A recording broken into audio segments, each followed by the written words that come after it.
Kenny's in trouble. He's going to run. He's going to get the first down. Don't sleep on those legs. Oh, he faked the slide. Sauce time. The Pitt Panthers have pulled a stunning upset over the West Virginia Mountaineers. And Johnny Majors gets a ride across the field. What is up, everybody? Welcome back to Simplified Podcast. I'm your host, Zach Kaminsky. I'm joined by the flyest white boy of them all, Mason Kling. Yes, sir. And with Kent Vanderwood, we're the kids you call the Goonies. So, let's start off as usual. Mason, how are we doing tonight? Feeling good, man. Pitt is 1-0. Oh, sorry, I forgot this was a Pitt football podcast. Yeah. Yeah. Do we go back in time to September? Yeah, no, I just, Pitt's undefeated, so that's cool. Without their best player, too, right? Yeah. Hughley. Yeah. Hughley, that's how you say it. Everybody says his name differently. Huggins is like, Huggins today was like, oh, he's going to play. And I'm like, bro, he's not. He like just started barely practicing again. I'm like, there's no way he plays. I think it's reported that he's going to play. He's practicing like non-contact today. So I'm like, if he plays the whole game tomorrow, yeah, I guess. That'd be a little remarkable. But, Yeah. 1-0. Kent, how you doing tonight? Great. 1-0 in football this week. There you go. Yeah. Can Pitt go undefeated this week? The people are talking. So, yeah, I want to win another backyard brawl tomorrow night. So That would be 2-0. 2-0 in the backyard brawl would be That, We they killed only in won soccer. one of those games a year, right? They don't play two? definitely not. yeah, no, they only play them once. And yeah, beat them in soccer pretty bad. Could be 3-0 this fall. I think they beat us in like baseball. I think they did beat us in baseball in the spring. We're going to talk about fall sports. But yeah, fall sports we could be 3-0. Yeah. Fall/winter. We'll call it. It's early basketball. We'll call It's it fall semester. Fall, It's yeah. fall semester. We don't play them in volleyball, I don't think. But I want to shout out the volleyball team because they're the only undefeated Power 5 team left in the nation in conference play. Holy shit. Yeah, What are we ranked? 7, I think. We lost some out of conference games, like a lower ranked BYU, if I remember correctly. But did you see they approved a new stadium for? That looks sick. That looks sick because it's sort of the same vibe as the Fitz. It's like everyone is basically on the court, but it's got a much lower ceiling and a much smaller footprint. So that crowd noise already, Pitt has some really raucous crowds for volleyball games. That's going to be a fucking insane environment to play in. Like, I actually want to go. I mean, like volleyball aside, I think it's just going to be a cool ass building to have on campus because it looks like they're going to have like a gym and like some other like green space around. I'm confused where it is. So it's where the peat lawn is. They're going to put the stadium there on like the ground level of the peat. And they're putting the green space on top of it. Yeah. Okay. That makes sense. But they didn't say what they're going to do with the Fitz. No one knows what they're really going to do with that. Well, what does this mean for an on-campus stadium? Dude, Can't be good, honestly. Well, I think it can. Yeah? I think all they have to do is all they have to do. Question. I work in construction. I don't know how much work it would be. If they knock down trees in the OC lot, I think you have a footprint for a campus stadium right there. I was going to say they literally might get rid of the Fitzgerald Fieldhouse. They might tear But it that's down. not enough space for a football stadium. No, but if they take down As trees part of too, that whole- if they just take down the Fitz, trees, and OC lot like that, just put the stadium there. That might be a long. We have the road going through it. That's sort of an obstacle. This cat's going for beer. Dude, we gave him a taste of beer last week and he can't get enough. He smells it. He's an alcoholic. Yeah, I don't know. I could see it working. They'll just build a tunnel or a bridge. That's what Pittsburgh does. So if the road's a problem, You're right. Okay, problem solved. Dude, imagine going under a tunnel, under a game, like maybe as a touchdown's being scored, and like dust is coming down from the ceiling. Is you Banacana? the bus gets just stuck in a pothole there. Then Bane comes in and The whole field just goes down into the tunnel. The sneaky, we're sneaky a Bane podcast too. I think this is like the fourth or fifth time. time we made a Bane reference. Oakland Panther Pit. The people keep asking us the Saban meme, like people asking us to stop doing Bane references. I'm not going to, so quit asking. I'm not going to, so quit asking.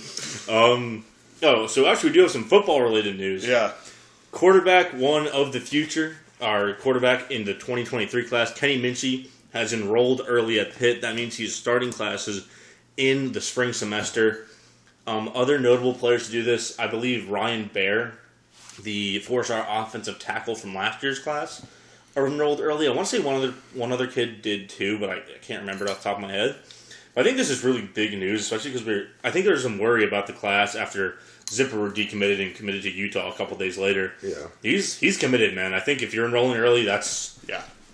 Yeah, that was very good to see, for sure. I also think that might also, like, be maybe an indication of what the coaching staff is potentially telling him about his chances to compete for the job next year. Absolutely. Because Narduzzi has been non-committal on what... Because he says him and Keaton haven't talked about him going back next year. He has that extra code year, extra eligibility.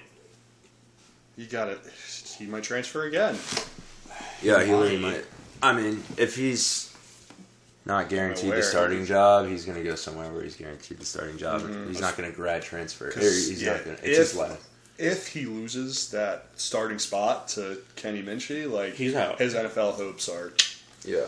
I mean, if he although Tom Brady also struggled to start in Michigan. That is people forget. Who's his back? It was Chad Henne. They're calling for Chad Henne who was playing in Michigan. But I mean, like, I guess if like spring practice like kind of have some writing on the wall, you'd expect like a spring semester transfer from him. I don't know if he has like the immediate transfer. He might have used it to go to Pitt, but he might be able to go down to the G5 or FCS. Yeah, I don't know how that works. It also could be like a learn under Keaton Slovis for a year kind of thing. But I don't know if you would do early enrollment then. They just want the kid. They just want him in the system. It might just be like we want him on campus sort of thing. Yeah, get him into the system. Didn't Davis Bevel also do early enrollment though? And it was like I don't know. I remember seeing him walk out of Forbes Tobacco a bunch of times. And we harassed him. We harassed him off of our porch one time. We called him what was it, Davis Daville? I don't remember. Dude, there was one time it was who was the kid who lived next to Semple for a bunch of years, or the guy who was always around the house next door? He like walked out with the kid's sister into an Uber. Dude, I remember this clear as day. You have to check the logs. I don't know. I'm going to text Drake about it, but maybe that's why I transferred, even though it was like a year and change before I even transferred. So that's good. It's good news. That's good news. I'm very excited about that. Amidst of some other good stuff going on this week. Yep. So. Speaking of good stuff going on this week, we play Virginia. Yeah. So the game is at 12 o'clock on the ACC network. We're back in the noon time slot. We're back to where we should be. Yep. And so still 4-point favorites in this game? 4.5 according to ESPN. The over-under is set at 40, which is sort of a... I think it's really a sign of these offenses. Because, well, our offense and our defense and their offense. Yes, correct. I mean, Virginia played some like decent defense this year, but yeah, it might have only played. We're gonna make it look great. No, we're not. We're actually going to run the damn ball this week. Love us minus 4.5. I think it's gonna be another get right game. Leading up to Duke, I do think that Pitt definitely just has a better chance. If you go over their season leaders and statistics, right? Their passing leaders, of course, Brendan Armstrong, who we mentioned last week is having a very down season. He is he's thrown for 2,000 yards, 6 touchdowns, and 10 picks, which is a far cry from what he did last year under Bronco Mendenhall and first-year coach Tony Elliott. And he's also their leading rusher with 417 yards and 6 touchdowns. That's not good. Anytime your quarterback's your leading rusher, that's a tough. That's not good. Yeah. Speaking of leading rushers, any word on Izzy this week that you guys have heard of? I saw something today. Actually, I think a reporter asked Narduzzi if he was going to play, and I think he said, I think he will. Okay. Or I think the question might have been, is he on track to play this weekend? And then Narduzzi said, I think he is. Okay. So the reporters are getting smart with how they're asking these questions. Because that's what he'll answer. Yeah. It's like, is he on track? He can answer that, but he won't answer a straight question if he will play. Will he play, yes or no? No, he won't answer it. All right, well that's good. I mean, I like our odds even if not, but Yeah. if he's back, that'll be just another little boost to the offense. By the way, Brennan Armstrong is throwing for a career low 55% completion percentage this year. Gonna need some turnovers on defense this game because he's pretty He's turnover prone as for well, sure. right? Yeah. Okay, Cat's getting on the computer. Gotta drop him off. So Virginia this year, they're 3-6. Their 3 wins are against FCS Richmond, Old Dominion, which Sneaky good. they've kind of Just they've fallen off, but like they needed a last second touchdown or field goal to win that game. Yeah. And their other one was a 16-9 win over Georgia Tech. Their losses, they got blown out by Illinois, who was a very good rushing team. They lost to Syracuse by 2. They lost to Duke by multiple scores, Louisville by multiple scores. They lost to Miami in the 5 overtime game or something, 4 overtime game. And then they kept it close to North Carolina, but it was they were down by 10 late, and they scored a late touchdown to make it within 3. So they've played a lot of close games. But they just aren't very good. So what we need to not do Is play a close game. is play a close game because I feel like when that fourth quarter comes again and we have struggled with closing games out, it would be nice to not have to worry about Virginia. Absolutely. You got to think obviously UNC was moving the ball through the air, but their leading rusher did have 91 yards. Drake May threw for nearly 300 on him. If you go to a more rushing attack oriented team like Illinois,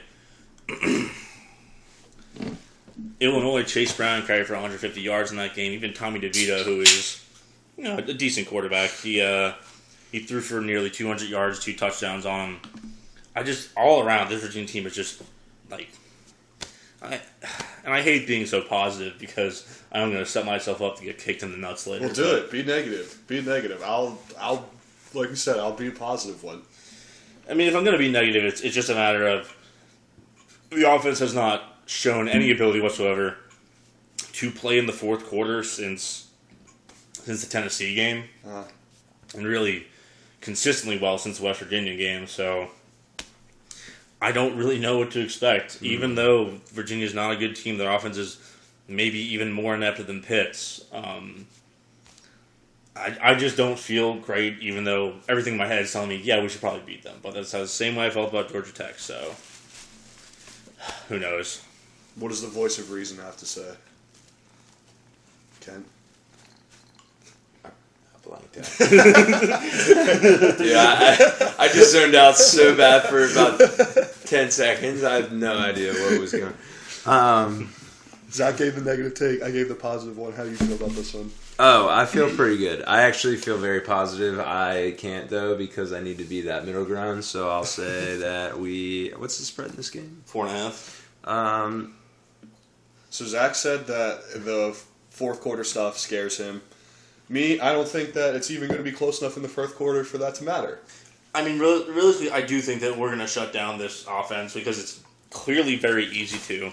The only time they scored more than, the only time they scored more than 20 points against FBS opponents was against North Carolina, who has a notably bad defense. So I don't think. No, go ahead. It's just a matter of, I think our defense will dominate. Obviously, they played super well last season, playing great all season. They're it's something that borderline top 10 unit. It's just a matter of, can our offense just be successful enough for enough sustained periods of time to keep them off the field, to have some sort of cushion maybe against some sort of deep strike. That's really, I think, the key here, because I think we can win a close game, but I don't want to have to win a close game against a team like this. Yeah, no, I really think we should win this one easily, handily. I would like that. I think they're very capable of that. And that's honestly what I expect to happen, but I also don't want to get my hopes up, and, I'm just going to potentially expect a close game, but I would really like to see a nice decisive victory, and I anticipate that, essentially. I mean, it's funny, because last week was definitely a decisive victory, because they couldn't do jack shit on offense, but it didn't really feel like that because of the final score. I think if Izzy is going to be playing, I feel a lot better about this game. I think Rodney Hammond is great, but he just has that ability to take over a game. Like, just like very few running backs have that ability. Yeah, let's get him back into the mix with some of those rushing leaders in the country and stuff. Now that he had a week off, like he probably won't be leading a lot of those categories, but would love to have him to have just like another monster game and just get back right into it. Yeah. Does he still lead the country in rushing touchdowns? I want to. He was pretty far ahead, so he still might be there. Honestly, FBS. Is that his only game he missed? He missed the second half of Georgia Tech. Yeah, I was gonna say he missed. Yeah, for missing a game and a half of football, like his numbers, it's nuts. He's tied with Blake Corum of Michigan with 16 rushing touchdowns. Yeah, and that's a good player to be tied with. with. I assume Corum's played every game, but That's also he rushing. probably sits a lot. No, Corum's played 9 games. He's played 8. Yeah, I'm sure he sits once they have a giant lead in some of their early games and stuff. So Yeah, they got Donovan Edwards too to spell him out. yeah, so give and take with stats there, I guess. But that's also is that all purpose or is that just rushing? It's just rushing. Izzy's got a couple extra. Izzy didn't run at all against West Virginia, but he basically like had that one receiving touchdown to. He still leads the country in all-purpose yards by over 200. All right, let's make that gap even bigger. That's crazy. It's mainly because they also use him on kicks, which I don't really like. I don't like that they use him on kickoffs. Oh yeah. He's got about 228. He's got 228 kickoff yards, 100 through the air, and then nearly 1,100 on the ground. So he's got 1,423 all-purpose for 177 per game. And the next leading in that statistic is Zach Charbonnet out of UCLA, who has 1,196. So, yeah, he is the. Those are good numbers. Those are good numbers. Anything else? I don't know. I feel confident, but I'm just like in the back of my head. I'm like, let's be great. Victory lights are on this weekend. Please win. So let's talk the rest of the weekend. So we're in week 11. Season's winding down. We don't have much left. Got to make the most of it. Slate this weekend is not the best I've ever seen. Weeknight slate is is max in the last couple of days. We caught some of the Toledo versus Ball State game. They have a running back that looks like a linebacker. I completely forget his name, but he is a very funny football player image. That's the only thought I have on that. Just epitome of action. Yeah, epitome of action. Yeah. Nothing great on Thursday. Friday is... That Northern Illinois game actually against Western Michigan was actually pretty exciting at the end, though. So were you watching some of that? Yeah, Northern Illinois drove down, scored to take the lead with less than a minute left, and then Western Michigan had a drive, got like a flag or two, got close to midfield, and then I think fumbled. So yeah, also very action. Yeah. If you want to see fumbles, just turn on college football on a Tuesday or Wednesday night, and you'll see them. You do have ECU versus Cincinnati on Friday, 8 o'clock on ESPN2. That's sort of interesting. Everything else on Friday is... Scouting. That's a scouting report game, given that they did the first bowl predictions this week, and we were slated to play ECU here in Annapolis for the Military Bowl.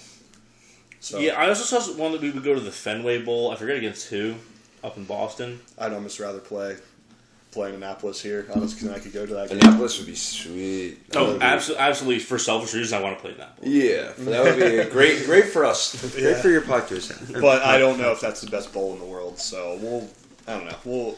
We'll get more into that, I'm sure, as we go here in the last couple of weeks. I'm hoping for the Cheez-It Bowl or the Duke's Mayo Bowl. Those are the ones that I want. This year's team would be a perfect Cheez-It Bowl. Did you see that Notre Dame won the Cheez-It Bowl Team of the Week award last week? Cheez-It Bowl Team of the Week. Wow. Yeah, I mean, they deserved it last week. Yeah. Why don't we ever win that? Oh, brother. I like how they give it to a team that's never going to play in the Cheez-It Bowl. Yeah. Yeah. I think Notre Dame has like weird bowl ties. I don't think they can go to the Cheez-It Bowl. Why are you biting my finger? Okay, so let's move to Saturday as the cat attacks my arm. Podcat is feisty tonight. He wants to play with my keyboard and like all my fingers. So to start us off in the noon slate, you have LSU going to Arkansas. LSU is a 3.5-point road favorite. It feels like this is a trap game, but also feels a little bit too obvious. You know what I mean? Feels like a trap game to me, but Yeah. I don't know. They want LSU. I want LSU to win bad. Because my thing with LSU is they look so physically dominant against Alabama last week. They were running pretty much at will. So I don't think that they're really going to have any issue with Arkansas, who's been, I guess, a disappointing team to say the least. They had some pretty bad losses, even to Texas A&M. So I don't really think it's in jeopardy, but I also think it's probably the best game of the noon slate. And you have Oklahoma versus West Virginia, which is West Virginia at least has an offense with no defense, but I don't really think it's. What's the line? How big of a favorite is Oklahoma? Oklahoma's an 8-point road favorite. Even though their defense has not been very good under first-year coach Brent Venables. That might be a one I sprinkle a little bit on. Okay. I like West Virginia at home. It's gonna be a shootout. I think it's gonna be a shootout. That might be the most exciting game of the day. If you just want to see points. Yeah, for sure. If you want to see an NBA All-Star game of a college football game, watch that game. Okay. Yep. I don't think there's really a lot else except for maybe Purdue versus Illinois. I think the winner of this team is pretty much going to lock up the right to be sacrificed at the Ohio State altar. Yeah. Who didn't Illinois lose last week? They lost to Michigan State. Yeah. Yeah, that was kind of a bummer. I thought that they were going to be like. Obviously, they weren't going to compete in that conference championship game, but I thought they were at least going to be like. They kind of controlled their own destiny, and now. Well, if they win this game, they still control their own destiny. Right. My thought is that Illinois' remaining schedule is Purdue, Michigan, and Northwestern. I think it would be extremely funny if Purdue wins the West, going 6-0 versus Big Ten West teams and 0-3 versus Big Ten East teams. Yeah, that would be just kind of like a storybook for how that conference is built. Yeah. I mean, they're doing the Wisconsin thing. Yeah. Pretty much. Yeah. Do you want to jump to 3:30? Yeah, I have a wouldn't it be funny for this slate. Okay. You go ahead. You can just go in order. I'll jump in when we get to it. Okay. So the big game is the CBS game. It's number 9 Alabama goes to number 11 Ole Miss. Bama's a 12-point road favorite. I think that's probably fine. I don't think Ole Miss is really a top 10 team. No, they were fraudulent at 7. They're fraudulent at 10. They're going to be fraudulent at 15 when they lose this game. Yeah, yeah. Like when you think about it, like they don't have the Tennessee offense. They can run the ball, but I don't think they're going to be as physical as LSU was. So really, it might be interesting, but I don't really have high hopes for this game. I mean, Saban's going to have those boys fired up too after losing to LSU. They're not losing to 2 rivals in a row. Yeah. Right? I hope right? they're part of a fight, though. I mean, I don't know. I think maybe Bama, now that they've lost a couple, they're like, the season's kind of like... What, you think they're going to start tanking? Yeah, tanking for recruits. We got a tank for Arch Manning. No, I could see the wheels falling off though, because it is very funny. Like, I saw a couple clips of like some other college football pods talking about the Alabama message boards, and they're like already calling for Nick Saban's job. No like, way. Get this guy, like, this is the worst Alabama team I've seen in years, which I guess it kind of is, but it's just very funny that they lose more than one game and they melt down. Yeah. I mean, It's the last time they lost 2 games was 2019, when they lost to LSU. And Ole Miss, right? It was Auburn in the Wacky Iron Bowl. It was like, Was that the kicks? No, that wasn't the no, kick. That was, like, they ran like a 2016. weird fake play at the end, and then they won like a walk-off field goal, I think.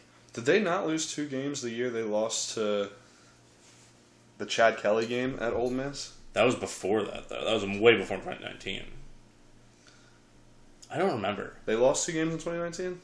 Yeah, that was LSU and Yeah, because it was the 2019. Yeah, it was 2019 LSU. Yeah, you're right.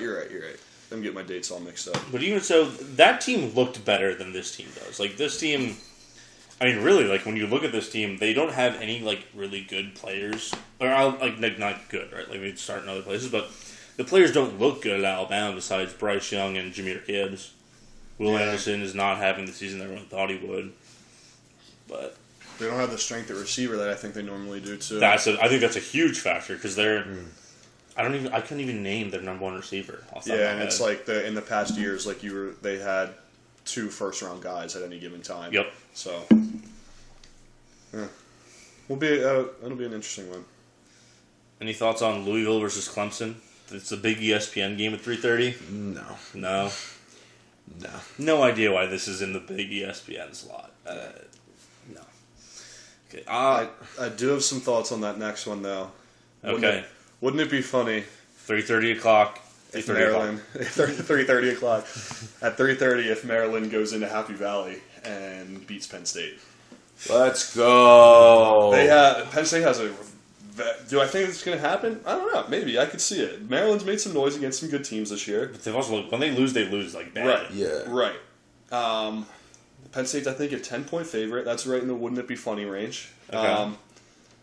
Penn State's, I thought they're like cruising at this point. Like the rest of their schedule is crazy easy. Mm-hmm. So it feels like a little bit of a trap game. They get complacent at home here.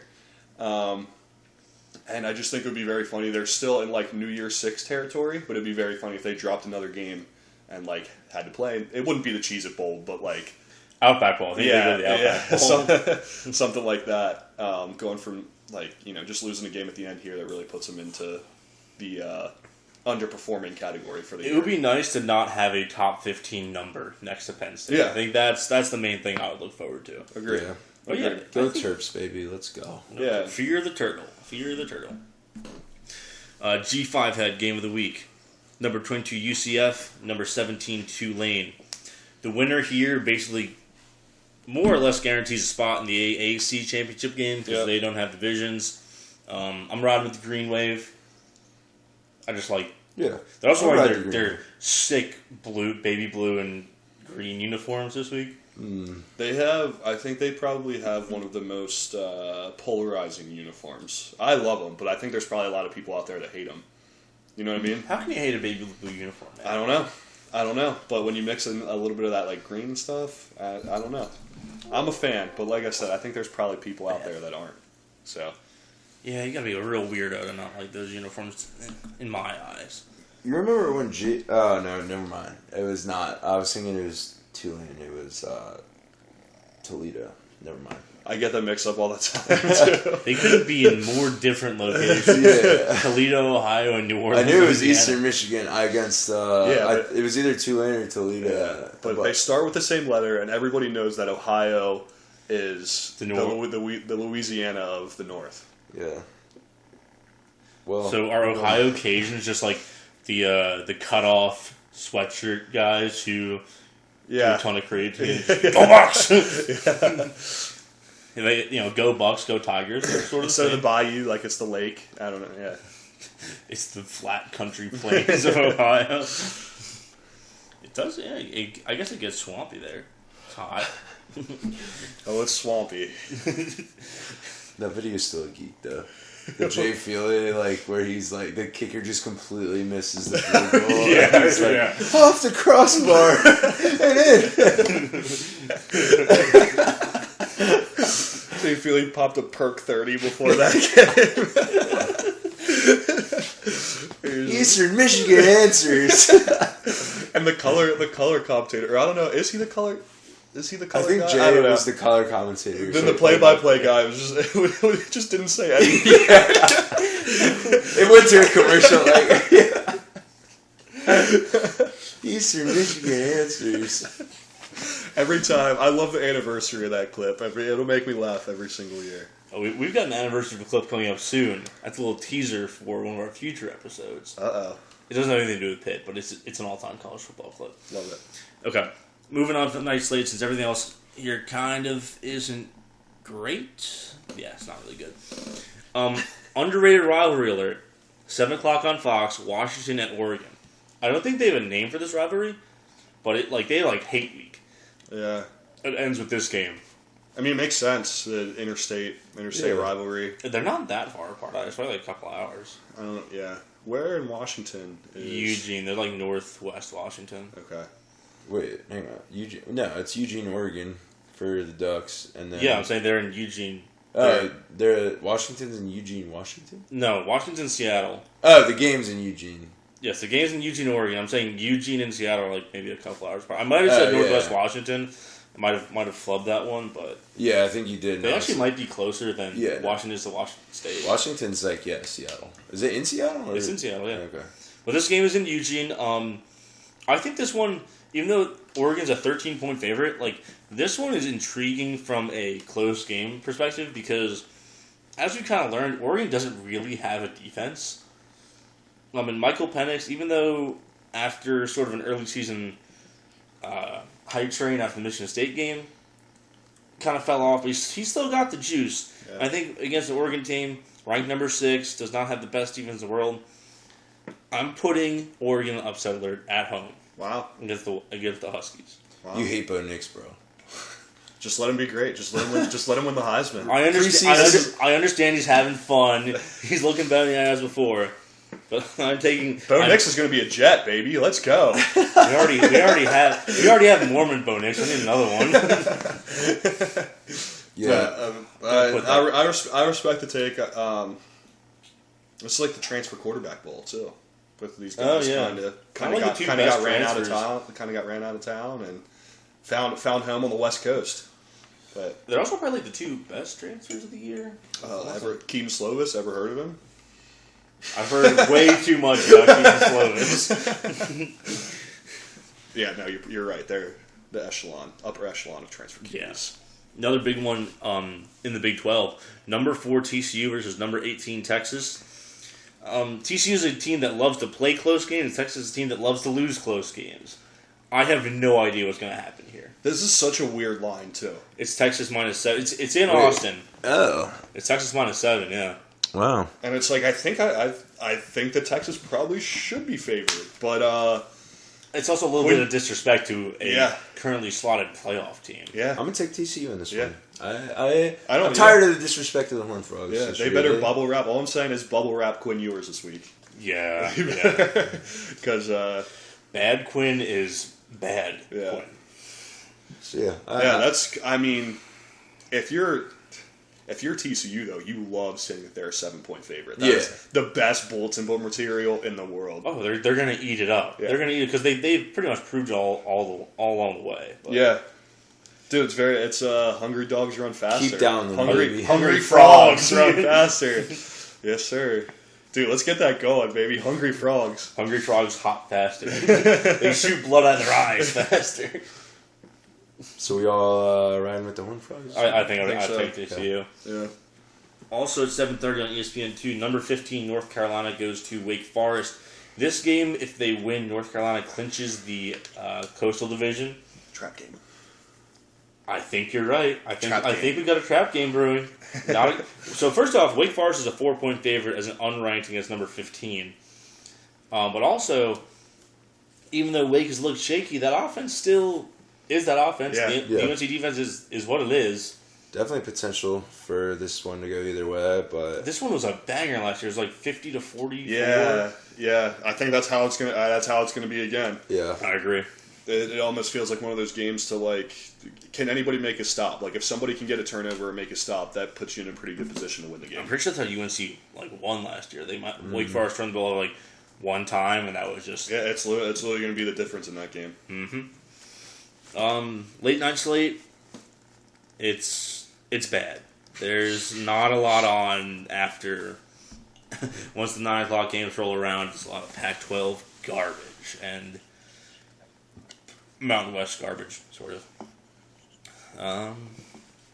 That's what you're gonna do. Actually, We have some special matchups to talk about. Yeah. Some special smaller matchups to talk about. I got my wouldn't it funny out of the way. So Yeah, you did. I've got 2 for you here. 2 Christmas matchups. No, 1 Christmas matchup and a special matchup. Oh, let's go. So, I'll start with the Christmas matchup. So, I had a couple options for this pick this week. I like to highlight some smaller games that you may not be, keeping an eye on. Give you something else to, just Tune into. We're going to go with Dartmouth versus Cornell this week. We got the Big Red versus The Big Green. the Big Green. That is Wow. quite literally the best. It's the biggest small matchup in the history of the Christmas game of the week. Yeah, that is quite literally the best matchup for Those- the Christmas matchup Those of the week. those Ivy League nerds got together and they said, "What if we take our color and make it big?" That's our mascot. Dartmouth's leading passer has 800 yards and 3 touchdowns and 3 picks on the season. Okay. Electric offense. Okay. He's a No. Keaton Slovis style individual. Yeah, no. Dartmouth is 2-6. Cornell's 4-4. Can I get, before you give your take? Yeah. We have a Dartmouth alum on the pit roster, right? Oh, Drew Kyler, the I think we backup should- quarterback. I think we should ride with Dartmouth. You think we should? Okay. Were you going to say Cornell? I'm not going to say what I was going to say. I'm not going to say what I was going to I say. gotta hide the Cornell baseball jersey out of my closet. Actually, yes. Actually, you know what? Because my next game will also lead to this. I actually Okay. also just wanted to pick Dartmouth for other reasons. So, yes, I will pick Dartmouth. All right, Dartmouth Nation, let's fucking ride. Dartmouth Nation. Big Green, we're getting big. We're getting green. It's concerning. We have to go to a hospital for it. Yeah. So what is the other mystery matchup that you've been teasing? The other mystery matchup, ladies and gentlemen, if you are not tuned in to the biggest little game in the nation this weekend, you're missing out. Yankee Stadium, noon kickoff, Saturday. You have the Ithaca Bombers versus the Cortland. I don't even know what their mascot is. I think they're like the Red Dragons, I want to say. Ithaca? Yes, they are the Red Dragons. Portland. The Red Dragons. Okay, yes, I did know that. So, and I just double checked that you are correct. The Ithaca College Bombers and the Cortland Red Dragons match up, and they're both undefeated. This is a huge rivalry. It's coming to Yankee Stadium this year. Kent, what is the name of this rivalry? Cortica. You're right. I did forget to mention that. But yes, Cortica is coming to Yankee Stadium on Saturday, and it should be an electric game. Both teams are very, very good this year. Are they D3? Yes, they are. Okay, that's what I thought.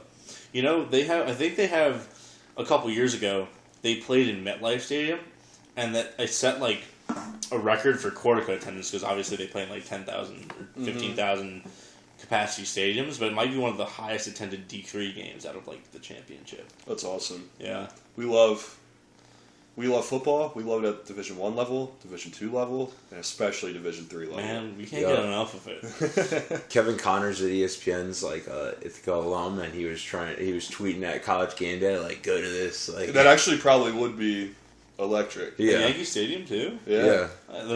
They're pretty. Also, we figured out there's no national broadcast, but if you have Yes on your TV, the Yankees network is being broadcast there. Nice. So Do you think Aaron Judge will be in attendance? Probably not. No, No. he's in Cabo right now or something. Yeah. He's Yeah. not spending this winter in New York. Come on now. Yeah, so Will be cool. Will be funny that the last person to win in Yankee Stadium will be a Division III college football team, and not the Yankees. Just saying. it is funny.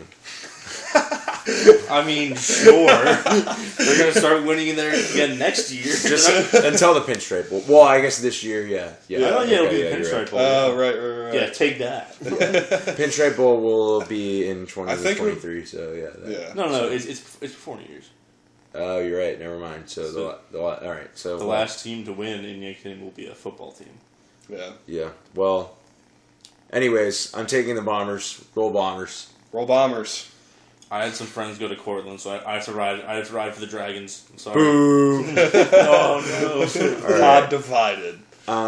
Yeah, but that's fair. Pod divided. We will see how that one goes. I am locked into that one.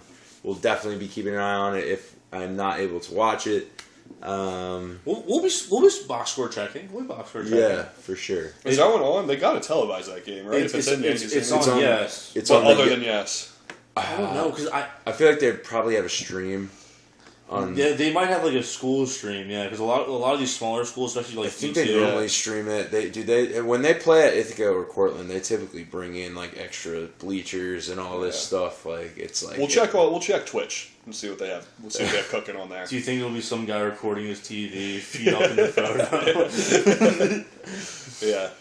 The chat's gonna be going crazy for that game. F's. We're gonna get some F's in the chat. Not like this.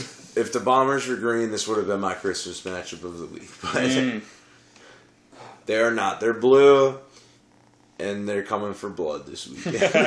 Ooh, they're blue just like us. Okay, something I hadn't factored into my pick. They're Navy. They're like old us. Old us. They're D3 Pitt.